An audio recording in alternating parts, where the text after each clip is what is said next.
Over to Newcastle. The Newcastle expansion plans could cost the club about £1 billion.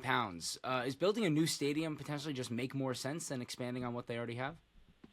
Well, that's the big question right now, isn't it? It's that there is two visions, as I understand it. One is to redo St James's Park, but also make that into a big multi-use development right where the existing site is.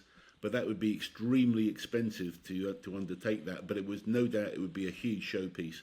The other route would be slightly less expensive, and it would be to build a new stadium elsewhere.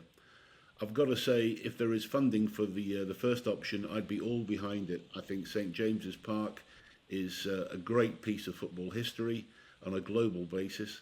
And I think if this was to become a real showpiece for Newcastle and they're able to find the funds to develop it, and there's some very clever people with the Reuben brothers behind this, then I think that would be the right option.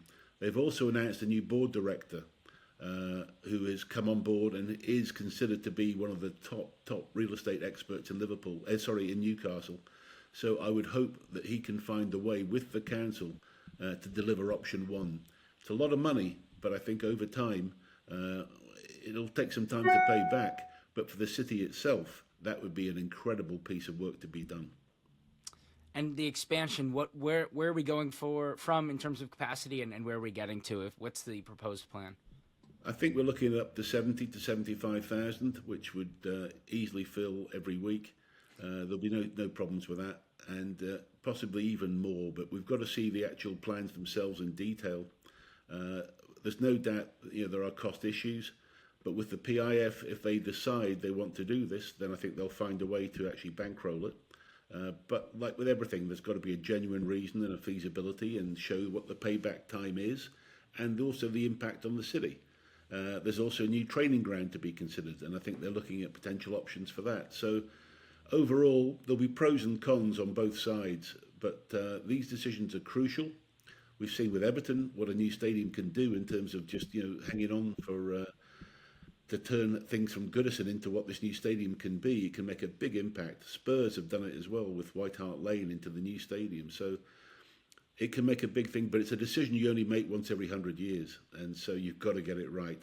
I think Newcastle are lucky that they've got some very, very highly qualified, good people behind this. So there'll be a very fair, rigorous assessment of the plans. And it may take the heart rather than the head to vote with a plan in terms of St James's Park. And I hope that emotion is taken into consideration.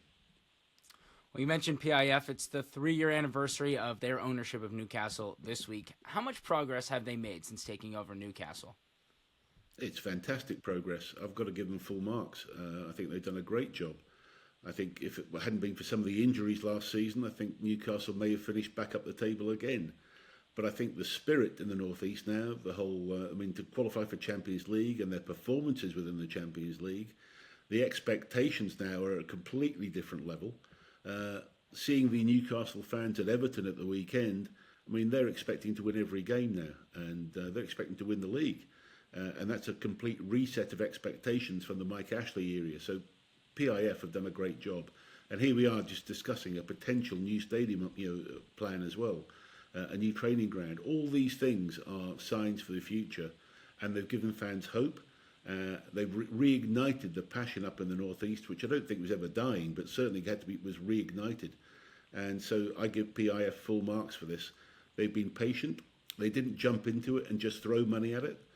I think they've done a great job. So yes, I've got to say it's been better than expected.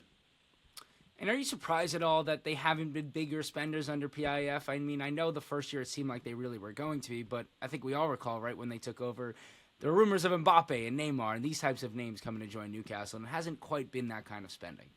No, it hasn't been anything like that, and I think quite rightly so. They've focused on building a team and a team ethic. PSR also has been an issue, so they've had to grow the revenue streams at the same time. But I think the whole idea of not paying a Newcastle tax, if you like, because they've got rich owners, has also been part of the key issue. And not being seen to spend money recklessly. Otherwise, people are just queuing up, whether it's agents or whether it's other clubs. They've done it sensibly, and they've tried to make sure that sort of thing doesn't happen. And PIF are lobbying to bring the World Cup to Saudi Arabia in 2034. What kind of effect could that have on Newcastle? It's kind of a weird one where the owners are, are PIF and state backed.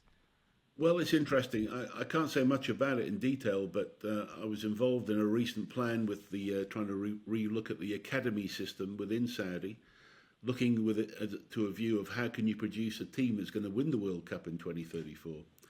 Now, a big part of developing a team, and if you assume that 2034, a lot of the kids right now are probably 10 years, 10 years to the World Cup. So right now they're going to be 10 up to 14, 15, 16, possibly up to 18. So between 10 and 18, roughly.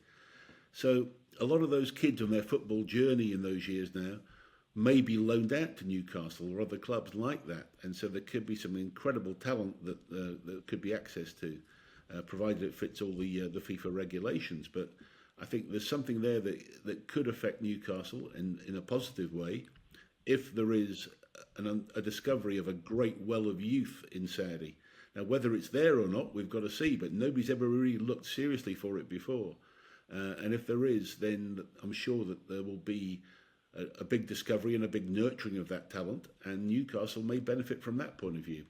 But I wouldn't throw great expectations. This is going to be a huge source for Liverpool. It just may be one or two that may come out of it. So they'll benefit, but I don't think it's going to be a game changer.